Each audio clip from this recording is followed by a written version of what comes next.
ನಾರಾಯಣಂ ಸುರಗುರುಂ ಜಗದೇಕನಾಥಂ ಭಕ್ತಪ್ರಿಯಂ ಸಕಲಲೋಕನಮಸ್ಕೃತಂ ಚ ತ್ರೈಗುಣ್ಯವರ್ಜಿತಮಜಂ ವಿಭುಮಾದ್ಯಮೀಶಂ ವಂದೇ ಭವಗ್ನಮರಾಸುರಸಿದ್ಧವಂದ್ಯಂ ವ್ಯಾಸಂ ವಸಿಷ್ಠನಪ್ತಾರಂ ಶಕ್ತೇಃ ಪೌತ್ರಮಕಲ್ಮಷಂ ಪರಾಶರಾತ್ಮಜಂ ವಂದೇ ಶುಕತಾತಂ ತಪೋನಿಧಿಂ. ಶ್ರೀ ಗುರುಭ್ಯೋ ನಮಃ. ಹರಿ ಓಂ. ವಿಷ್ಣು ಸಹಸ್ರನಾಮ ಸ್ತೋತ್ರದ 47ನೆಯ ಶ್ಲೋಕದ ಚಿಂತನೆಯನ್ನು ಇವತ್ತು ನಾವು ಮಾಡಬೇಕು.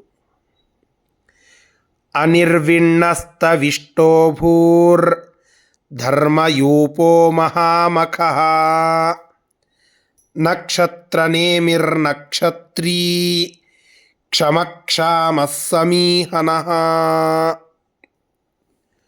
ಪರಮಾತ್ಮನನ್ನು ಅನಿರ್ವಿಣ್ಣ ಅಂತ ಸ್ತೋತ್ರ ಮಾಡ್ತದೆ ಈ ಶ್ಲೋಕ. ನಿರ್ವಿಣ್ಣನಾಗೋದು ಅಂತಂದರೆ ಅದರಲ್ಲಿ ಆಸಕ್ತಿಯನ್ನು ಕಳೆದುಕೊಳ್ಳುವುದು ಅಂತ. ಯಾವುದೋ ಒಂದು ವಿಷಯದಲ್ಲಿ ಆಸಕ್ತಿಯನ್ನು ಕಳೆದುಕೊಂಡು ಅದು ಬೇಡ ಅಂತ ಅನ್ನಿಸುವಿಕೆ, ಇದನ್ನು ನಿರ್ವಿಣ್ಣ ಅಂತ ಕರೀತಾರೆ. ಪರಮಾತ್ಮ ಅನಿರ್ವಿಣ್ಣ, ಎಂದೂ ಬೇಸರಿಸದ, ಎಂದೂ ಆಸಕ್ತಿ ಕಳೆದುಕೊಳ್ಳದ. ನಾವು ಒಂದು ಕೆಲಸವನ್ನು ಮಾಡಿ ಮತ್ತೊಮ್ಮೆ ಅದೇ ಕೆಲಸವನ್ನು ಮಾಡಿದರೆ ನಿರ್ವಿಣ್ಣರಾಗಿ ಬಿಡುತ್ತೇವೆ. ನಮಗೆ ಅದೇ ಕೆಲಸಗಳನ್ನು ಮತ್ತೆ ಮತ್ತೆ ಮಾಡಲಿಕ್ಕಾಗುವುದಿಲ್ಲ, ಬೇರೆ ಕೆಲಸಗಳನ್ನು ಹೇಳಿ ಅಂತ ಹೇಳುತ್ತೇವೆ. ಆದರೆ ಭಗವಂತ ಅನಾದಿ ಕಾಲದಿಂದ ಅನಂತ ಕಾಲದವರೆಗೆ ಸೃಷ್ಟಿಯನ್ನು, ಸ್ಥಿತಿಯನ್ನು, ಸಂಹಾರವನ್ನು ಇವುಗಳನ್ನೇ ಮತ್ತೆ ಮತ್ತೆ ಮತ್ತೆ ಮತ್ತೆ ಮಾಡುತ್ತಾ ಇದ್ದಾನೆ. ಆದರೆ ತನ್ನ ಸೃಷ್ಟಿ ಕಾರ್ಯದಲ್ಲಿ ಅಥವಾ ಉಳಿದೆಲ್ಲ ಕಾರ್ಯಗಳಲ್ಲಿ ಎಂದಾದರೂ ಆಸಕ್ತಿಯನ್ನು, ಹುಮ್ಮಸ್ಸನ್ನು ಕಳೆದುಕೊಂಡಿದ್ದಾನ? ಇಲ್ಲ. ಆದ್ದರಿಂದ ಆ ಭಗವಂತ ಅನಿರ್ವಿಣ್ಣ, ಅವನಿಗೆ ಅದು ಸಾಕನ್ನಿಸುವುದಿಲ್ಲ. ಆದ್ದರಿಂದ ಭಗವಂತನನ್ನು ಅನಿರ್ವಿಣ್ಣ ಅಂತ ಕರೀತಾರೆ. ಸ್ಥವಿಷ್ಠ, ಸ್ಥವಿಷ್ಠ ಅಂತಂದರೆ ಬಹಳ ವಯಸ್ಸಾದಂತಹ ವಯೋಜ್ಯೇಷ್ಠರು ಅಂತ. ನಮ್ಮ ಇಡೀ ಜಗತ್ತಿನೊಳಗೆ ವಯೋಜ್ಯೇಷ್ಠರು ಯಾರು? ಚತುರ್ಮುಖ ಬ್ರಹ್ಮದೇವರು ಅಂತ ನಾವು ಕರಿತೇವೆ. ಯಾಕೆಂದರೆ ಆ ಚತುರ್ಮುಖ ಬ್ರಹ್ಮದೇವರಿಂದಲೇ ಎಲ್ಲ ಜನ, ಸೃಷ್ಟಿ ಇತ್ಯಾದಿಗಳೆಲ್ಲ ಆದದ್ದು. ಅವರವರ ಹುಟ್ಟು ಅದೆಲ್ಲ ಆದದ್ದು ಆ ಚತುರ್ಮುಖ ಬ್ರಹ್ಮದೇವರಿಂದ. ಸ್ವತಃ ಆ ಚತುರ್ಮುಖ ಬ್ರಹ್ಮನನ್ನೇ ಮಗನಾಗಿ ಪಡೆದ ಭಗವಂತ ಹಿರಿಯರ ಹಿರಿಯವ, ದೊಡ್ಡವರಿಗೇನೆ ದೊಡ್ಡವ. ಆದ್ದರಿಂದ ಭಗವಂತನನ್ನು ಸ್ಥವಿಷ್ಠ, ಯಾರು ವಯೋಜ್ಯೇಷ್ಠರೋ ಆ ವಯೋಜ್ಯೇಷ್ಠರಾದವರಿಗೇನೆ ಜ್ಯೇಷ್ಠ, ಇದು ಪರಮಾತ್ಮ. ಆದ್ದರಿಂದ ಸ್ಥವಿಷ್ಠ ಅಂತ ಕರೀತಾರೆ. ಭೂಹು, ಪರಮಾತ್ಮನನ್ನು ಭೂಹು ಅಂತ ಕರೀತದೆ ಶಾಸ್ತ್ರ. ನಾವು ಗಾಯತ್ರಿ ಮಂತ್ರವನ್ನು ಹೇಳುವಾಗ ಮೊದಲಿಗೆ ಓಂಕಾರವನ್ನು ಹೇಳುತ್ತೇವೆ. ಅದು ಅ, ಉ, ಮ ಅನ್ನುವ 3 ಶಬ್ದಗಳಿಂದ ಕೂಡಿದ್ದು. ಮುಂದೆ ನಂತರದ 3 ಪದಗಳು ಅದು ವ್ಯಾಹೃತಿ ಅಂತ ಅನ್ನಿಸಿಕೊಳ್ಳುತ್ತದೆ. ಭೂರ್ಭುವ ಸ್ವಹ ಅಂತ. ಭೂಹು, ಭುವಃ, ಸ್ವಹ, ಈ 3 ಶಬ್ದ. ಭೂಹು, ಭುವಃ, ಸ್ವಹ. ಅಲ್ಲಿ ಅ, ಉ, ಮ, ಇಲ್ಲಿ ಭೂಹು, ಭುವಃ, ಸ್ವಹ. ಮುಂದೆ ಆ 3 ಪಾದಗಳನ್ನು ನಾವು ಮಾಡಿಕೊಂಡಾಗ ಇಡೀ ಗಾಯತ್ರಿಯನ್ನು ಹೇಳಬಹುದು. ಈ ಇಡೀ ಗಾಯತ್ರಿ 3 ವೇದಗಳನ್ನು ತಿಳಿಸುವಂತಹದ್ದು ಅಂತ ಶಾಸ್ತ್ರ ಹೇಳುತ್ತದೆ. ಋಗ್ವೇದ, ಯಜುರ್ವೇದ, ಸಾಮವೇದ, ಈ 3 ವೇದಗಳ ಸಾರ ಸಂಗ್ರಹವನ್ನು ನಮಗೆ ಗಾಯತ್ರಿ ಮಂತ್ರ ತಿಳಿಸಿಕೊಡುವಂತಹದ್ದು. ಅದರಲ್ಲಿ ಇಲ್ಲಿ ಭೂಹು ಅನ್ನುವ ಶಬ್ದ ಏನು ಬಂತಲ್ಲ, ಆ ಭೂ ಅನ್ನುವಂತಹ ಶಬ್ದದಲ್ಲಿ ಭೂನಾಮಕನಾದ ಅಂತರ್ಯಾಮಿಯಾಗಿರುವ ಪರಮಾತ್ಮ ನೆಲೆಸಿರ್ತಾನೆ. ಆದ್ದರಿಂದ ಆ ಪರಮಾತ್ಮನನ್ನು ಭೂಹು ಅಂತ ಕರೀತಾರೆ. ಇನ್ನೊಂದು ಭವತೀತಿ ಭೂಹು, ಪೂರ್ಣವಾಗಿದ್ದಾನೆ. ಆದ್ದರಿಂದ ಭೂಹು, ಪರಮಾತ್ಮ ಪೂರ್ಣನಾಗಿದ್ದಾನೆ. ನಿರ್ದಿಷ್ಟವಾದಂತಹ ಇರುವಿಕೆ ಅದು ಪರಮಾತ್ಮನಿಗೊಬ್ಬನಿಗೇನೆ. ಅಂತಹ ಆ ಪರಮಾತ್ಮ ಭೂಹು ಅಂತ ಅನ್ನಿಸಿಕೊಳ್ಳುತ್ತಾನೆ. ಧರ್ಮಯೂಪ, ಯೂಪ ಅಂತಂದರೆ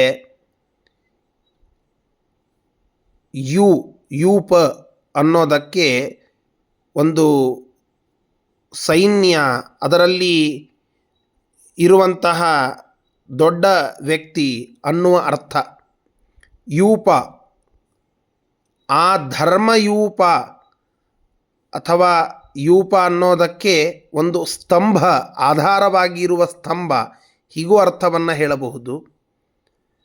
ಧರ್ಮಯೂಪ, ಧರ್ಮಕ್ಕೆ ಆಧಾರ ಸ್ತಂಭನಾಗಿ ನಿಂತಂಥವನು ಧರ್ಮಯೂಪ. ಧರ್ಮವನ್ನು ಕಾಪಾಡುವ, ಅದನ್ನು ರಕ್ಷಣೆ ಮಾಡುವ ಒಂದು ಸೈನ್ಯ, ಅದರ ಒಡೆಯ, ಆದ್ದರಿಂದ ಧರ್ಮಯೂಪ. ಇನ್ನೊಂದು ಧರ್ಮಯೂ ಅಂತಂದರೆ ಧರ್ಮದ ಜೊತೆಗೆ ಕೂಡಿಕೊಂಡಿರುವ ಸಜ್ಜನರು ಅಂತ ಅರ್ಥ. ಆ ಧರ್ಮಯೂ ಅವರಿಗೆ ಪಾಹಿ, ಅವರನ್ನು ಪಾಹಿ, ರಕ್ಷಣೆ ಮಾಡುವವನು, ಅವರ ಒಡೆಯನು. ಆದ್ದರಿಂದ ಧರ್ಮಯೂಪಃ, ಇದು ಪರಮಾತ್ಮನಿಗೆ, ಧರ್ಮವನ್ನು ಮಾಡಿಕೊಂಡು ಇರುವ ಸಜ್ಜನರ ಪಾಲಿಗೆ ಒಡೆಯ ಆ ಭಗವಂತನೇ. ಆದ್ದರಿಂದ ಧರ್ಮಯೂಪಃ. ಮಹಾಮಖಃ, ಮಖ ಅನ್ನೋದಕ್ಕೆ ಅರ್ಥ ಯಜ್ಞ ಅಂತ, ಯಶಸ್ಸು ಅಂತ, ಸಂಪತ್ತು ಅಂತ. ಇವೆಲ್ಲ ಮಖ ಅನ್ನುವ ಶಬ್ದದ ಅರ್ಥಗಳು. ಮಹಾಮಖಃ,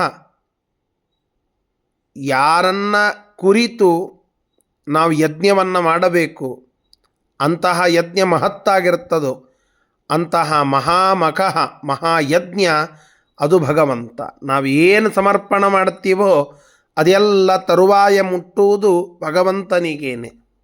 ಹೀಗಾಗಿ ನಾವು ಸಮರ್ಪಣೆ ಮಾಡುವುದೆಲ್ಲವೂ ಪರಮಾತ್ಮನ ಅಡಿದಾವರೆಗಳಲ್ಲಿ ಸಮರ್ಪಿತವಾಗುವಂತಹದ್ದೇ. ಈ ಉದ್ದೇಶದಿಂದ ಮಹಾಮಖಃ ಇದು ಪರಮಾತ್ಮನಿಗೆ ಅನ್ವರ್ಥವಾಗಿರುವ ಒಂದು ಹೆಸರು.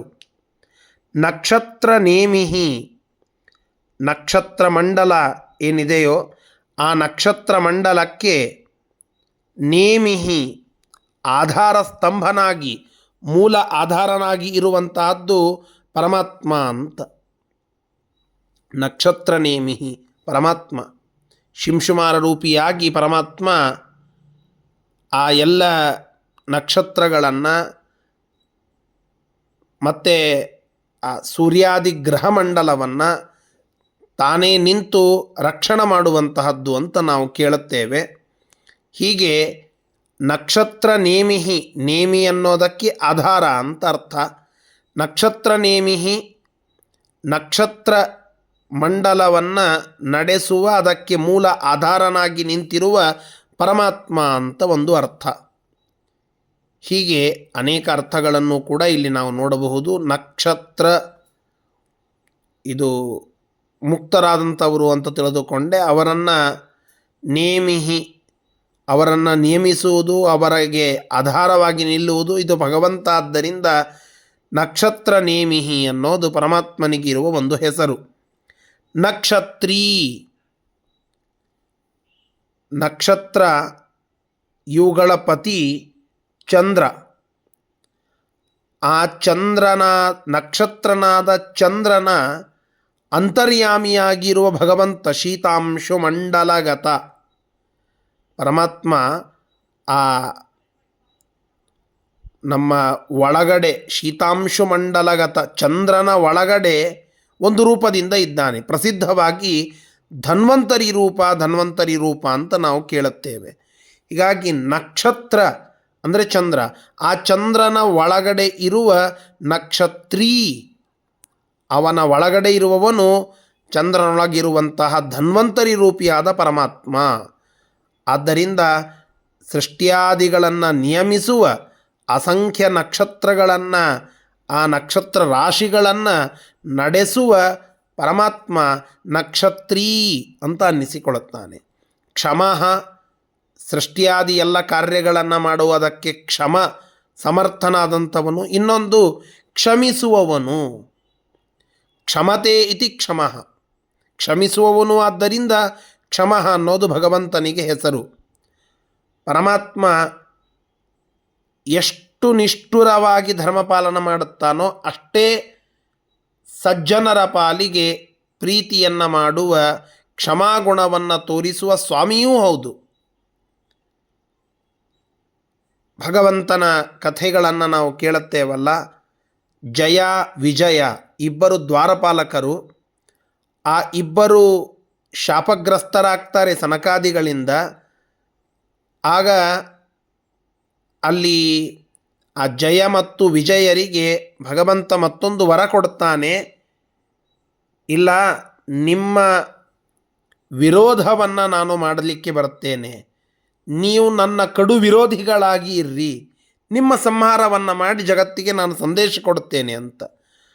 ಆ ನಿಟ್ಟಿನಲ್ಲಿ ಬಂದ ರೂಪಗಳೇ ಹಿರಣ್ಯಕಶಿಪು, ಹಿರಣ್ಯಾಕ್ಷ, ರಾವಣ ಕುಂಭಕರ್ಣ, ಶಿಶುಪಾಲ ದಂತವಕ್ರ ಈ ರೂಪಗಳು. ಇಂತಹ ರೂಪಗಳನ್ನು, ಇಂತಹ ಭಗವಂತನ ಅನೇಕ ರೂಪಗಳನ್ನು ನಾವು ನೋಡಿದಾಗ ಅಲ್ಲಿ ಕ್ಷಮಾಗುಣಾದಿ ಎಂತಹದ್ದು ಅಂತ ನಮಗೆ ಗೊತ್ತಾಗಲಿಕ್ಕೆ ಸಾಧ್ಯ. ಈ ಎಲ್ಲ ರಾವಣಾದಿ ರೂಪಗಳು ಬಂದಾಗಲೂ ಆ ಎಲ್ಲ ರೂಪಗಳನ್ನು ಮೊದಲಿಗೆ ಒಮ್ಮೆಲೆ ಹೋಗಲಿಲ್ಲ, ಅವರಿಗೆ ಎಲ್ಲ ಪಾಠವನ್ನು ಹೇಳಿ ತಡೆಯಲಿಕ್ಕೆ ಪ್ರಯತ್ನ ಮಾಡಿದ. ಇದೊಂದು ಕ್ಷಮೆ. ಇನ್ನೊಂದು, ಜಯ ವಿಜಯರಿಗೆ ಬ್ರಾಹ್ಮಣರ ಶಾಪ ಉಂಟು, ಸನಕಾದಿಗಳ ಶಾಪ. ಅದನ್ನು ತನ್ನ ವಿಟೋ ಪವರನ್ನು ಬಳಸಿ ಅವರಿಗೆ ಕ್ಷಮಿಸಿ ಅವರ ಸಲುವಾಗಿ ತಾನು ಅವತಾರವನ್ನು ಮಾಡುವಂತಹದ್ದು ಇದು ಭಗವಂತ. ಕ್ಷಮಃ ಸಹನ ಮೂರ್ತಿ ಪರಮಾತ್ಮ ಅನ್ನೋದಕ್ಕೆ ಇರುವ ಒಂದು ಅರ್ಥ. ಕ್ಷಾಮಃ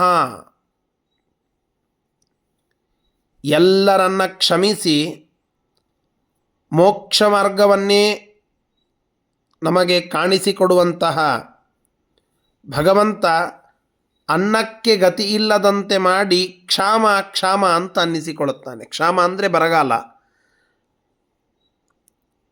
ಆ ಪರಮಾತ್ಮ ಕ್ಷಾಮಃ ಎಂದು ಅನ್ನಕ್ಕೆ ಗತಿ ಇಲ್ಲ ಅಂತನ್ನುವಂತೆ ಆಗುವುದಿಲ್ಲ ಅವನನ್ನು ನಂಬಿದರೆ. ಆದರೆ ಎಲ್ಲರನ್ನ ಕ್ಷಮಿಸಿ ಮೋಕ್ಷ ಮಾರ್ಗವನ್ನು ತೋರಿಬಿಡುತ್ತಾನೆ ಅಂತಂದರೆ ಒಷ್ಟರು ಬರ್ತಾರೆ. ಅದಕ್ಕಾಗಿ ಎಲ್ಲವನ್ನೂ ಕ್ಷಮಿಸಿ ಮೋಕ್ಷ ಮಾರ್ಗವನ್ನು ತೋರುವ ಭಗವಂತ ಅನ್ನಕ್ಕೂ ಗತಿ ಇಲ್ಲದಂತೆ ಮಾಡಿ ಕೆಲವೊಮ್ಮೆ ಕ್ಷಾಮ ಕ್ಷಾಮ ಅಂತನ್ನುವ ಹೆಸರಿನಿಂದ ಪ್ರಖ್ಯಾತನಾಗ್ತಾನೆ. ಇದು ಪರಮಾತ್ಮನ ಒಂದು ಶ್ರೇಷ್ಠವಾದ ಅರ್ಥ. ಇನ್ನೊಂದು ಅರ್ಥವನ್ನು ಹೇಳಬಹುದು. ಮಾ ಅಂದರೆ ಜ್ಞಾನ, ಅಮ ಅಂತಂದರೆ ಅಜ್ಞಾನ, ಕ್ಷ ಅಂದರೆ ನಾಶ ಮಾಡುವಂತಹದ್ದು.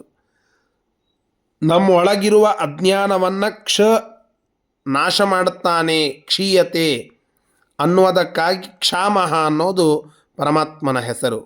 ಕೊನೆಯಲ್ಲಿ ಸಮೀಹನಃ, ಸಮೀಹ ಅಂತಂದರೆ ಸಮೀಚೀನವಾದಂತಹ ಕ್ರಿಯಾಕರ್ಮಗಳು ಅಂತ ಅರ್ಥ. ಭಗವಂತನ ಸರ್ವಕ್ರಿಯೆಗೆ ಯಾವ ತೊಂದರೆಗಳೂ ಇಲ್ಲ. ಆದರೆ ಪರಮಾತ್ಮ ನಮ್ಮನ್ನು ಪರೀಕ್ಷೆ ಮಾಡುತ್ತಾನೆ. ಭಗವಂತ ನಮ್ಮನ್ನು ನೋಡಿ ಸಮೀಹನಃ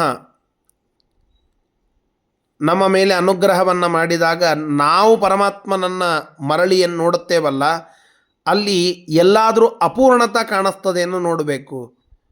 ಎಲ್ಲೂ ಅಪೂರ್ಣತೆ ಇಲ್ಲ. ಸಮೀಚೀನವಾದಂತಹ ಕ್ರಿಯೆ ಇದು ಸಮೀಹ. ನಮ್ಮ ಯೋಗ್ಯತೆ, ಆ ಕ್ರಿಯೆಗಳಿಗೆ ಅನುಸಾರವಾಗಿ ಅಥವಾ ನಮ್ಮ ಯೋಗ್ಯತೆಗೆ ಅನುಸಾರವಾಗಿ, ನಮ್ಮ ಕರ್ಮಗಳಿಗೆ ಅನುಸಾರವಾಗಿ ನಮ್ಮನ್ನು ಮುನ್ನಡೆಸುವ ಪರಮಾತ್ಮ ಸಮೀಹನಃ ಅಂತ ಅನ್ನಿಸಿಕೊಳ್ಳುತ್ತಾನೆ. ಇಂತಹ ಪರಮಾತ್ಮ ನಮ್ಮನ್ನು ರಕ್ಷಣೆ ಮಾಡಲಿ ಅಂತ ನಾವೆಲ್ಲ ಪ್ರಾರ್ಥನೆಯನ್ನು ಮಾಡೋಣ. ಶ್ರೀಕೃಷ್ಣಾರ್ಪಣಮಸ್ತು. ಹರಯೇ ನಮಃ.